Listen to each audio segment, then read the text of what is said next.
안녕하세요. 유앤미 서근주 원장입니다. 오늘은 길고양이에 대해서 한번 얘기해보는 시간을 가져볼게요.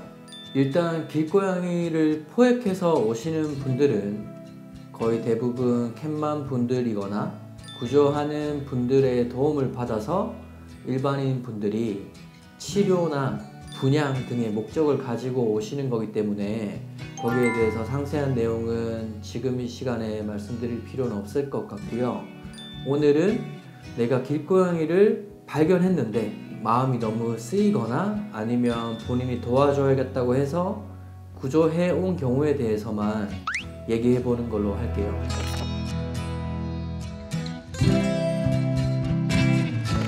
첫 번째, 내가 길고양이를 발견했는데 너무 조그마다. 그럼 어떻게 하셔야 되냐면 일단 가까운 동물병원에 가셔야 돼요.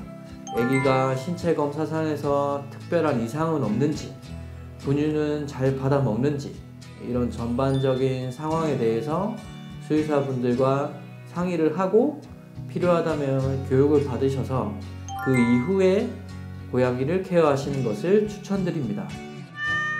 간혹 가다가 좋은 의도로 고양이를 구조했는데 분유 먹이는 법을 조금 잘못 알고 계셔가지고 아기가 폐렴이 오거나 아니면 기관지 쪽에 문제가 생기는 경우도 되게 많고, 전반적인 몸 상태를 평가를 한번 한 후에 집에서 케어하시는 게 아무래도 걱정을 덜 하실 것 같아요.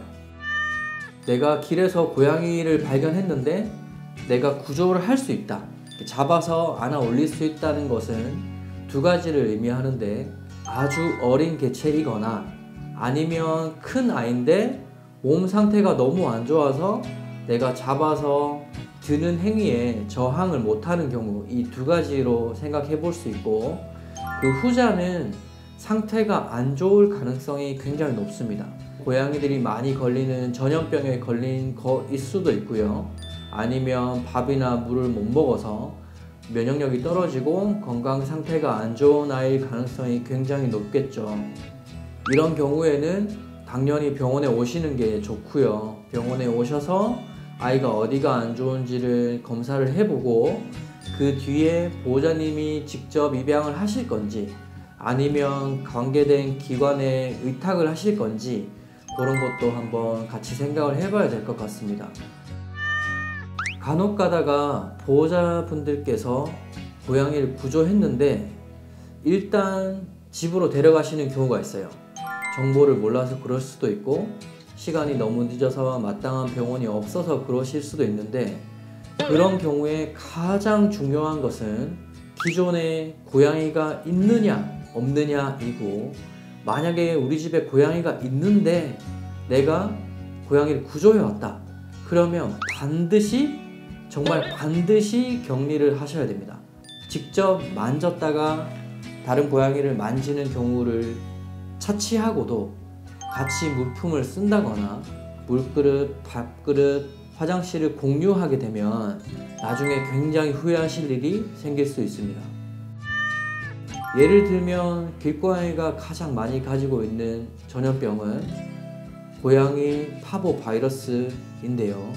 다른 말로 범백혈구 감소증, 줄여서는 범백이라고 많이들 얘기하십니다.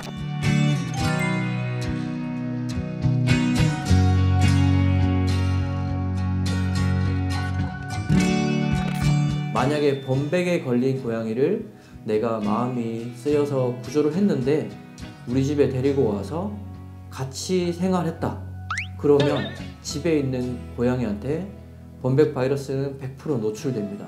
집에 있는 고양이가 범백 바이러스에 전염이 되느냐 안 되느냐는 접종 여부나 그 고양이의 건강 상태에 따라서 달라질 수 있지만, 이러한 위험을 보호자분이 굳이 만들 필요는 없겠죠.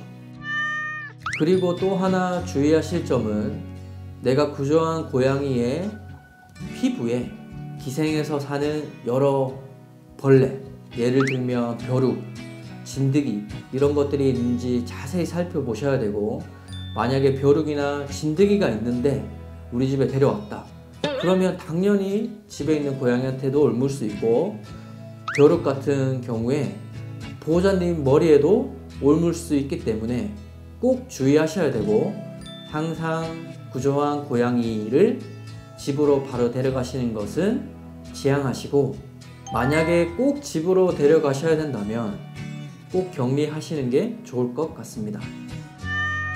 고양이를 구조해 보신 경험이 없는 보호자분들께서는 간혹 잘못 알고 계시는 경우가 많은데, 고양이를 구조를 하면 누군가가 혹은 정부에서 그 고양이를 무조건 맡아서 잘 성장하게끔 도와줄 거라고 알고 계시는 분들이 있는데요. 사실은 그렇지 않습니다. 마땅히 갈 곳이 없어요. 고양이 보호소라는 곳이 간혹 있긴 한데, 보호소는 일정 기간 의탁하고 그 기간이 지나면 거의 대부분 안락사하는 것이 실상입니다. 많이 놀라셨을 보호자분들께서도 계실 것 같은데, 현재 우리나라 현실이 그렇고, 그래서 가끔 기쁜 마음으로 본인이 치료비는 다 될 수 있는데 기르지는 못한다, 그 뒤는 원장님이 알아서 해주세요 하시는 분들이 계신데요. 저도 사실 방법이 없습니다. 저도 집에 고양이가 여러 마리 있고요. 저희 병원에서 일하시는 여러 선생님들께서도 그런 안타까운 상황에 처한 아이들을 여러 마리 입양해서 많이 기르고 있기 때문에, 병원에 오면 무조건 해결되거나 시설에 가면 무조건 해결된다, 그런 것은 현재까지는 준비되어 있지 않습니다. 길고양이 구조 그리고 그 이후의 케어에 대해서는 정부 관계자 그리고 관련 단체에 속하신 분들 그리고 수의사 등 여러 사람들이 노력을 해서 개선될 수 있게 좋은 방향을 찾아보겠습니다. 오늘은 길고양이의 구조에 대해서 알아봤는데요. 저희가 길고양이 주제는 조심스러운 주제이기도 하고 정보를 전달하는 데 있어서 조금 아쉬운 느낌입니다. 본인의 귀한 시간과 비용을 들여서 길고양이를 구조하고 치료해 주시는 여러 고마우신 분들께 감사한 마음을 전하고요. 저희 병원에서도 노력할 수 있는 부분에 대해서는 최선을 다할 것을 약속드립니다. 그럼 오늘은 여기까지 하고요. 구독, 좋아요 부탁드리고 안녕.